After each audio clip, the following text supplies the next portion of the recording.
जब मिया भैले कपतिया हो रमा आई गईले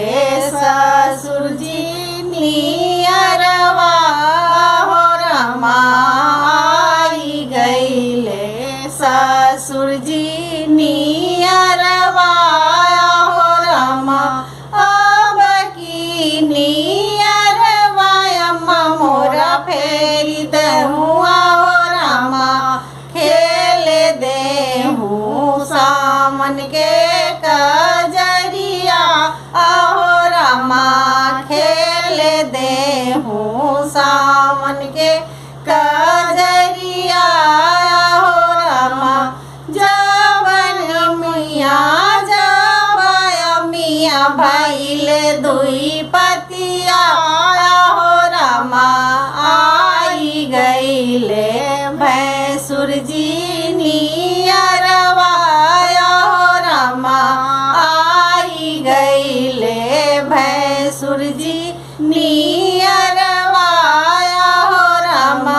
अब की नियरवा चाची मोरा फेरी देहूँ आहो रमा खेल देहूँ सावन के कजरिया आहो रमा खेल देहूँ सावन के कजरिया आहो रमा जब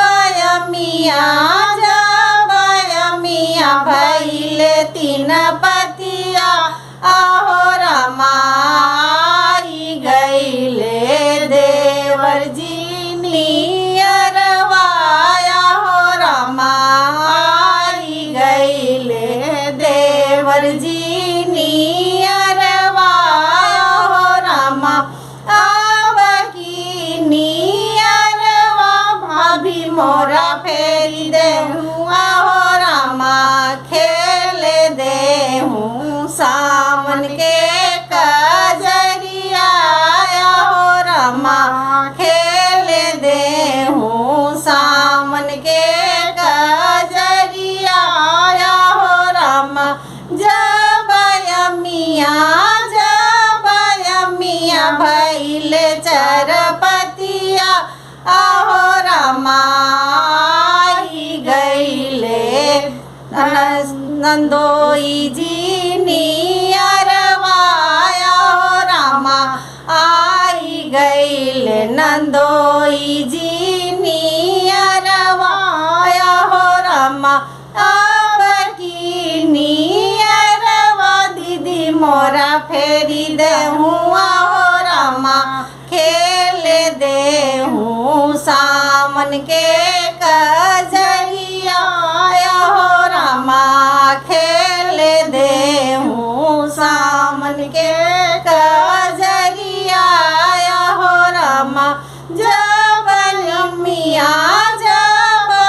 मिया भैले पाँच पतिया आहो रमा आई गईले सैया जी नियरवा आहो रमा आई गईले सैया जी नियरवा आहो रमा अब की नियरवा अम्मा मोरा रखिल हुआ हो रमा खेल देहूँ सैया संग कजरिया आहो रमा खेल देहूँ सैया संग कजरिया आहो रमा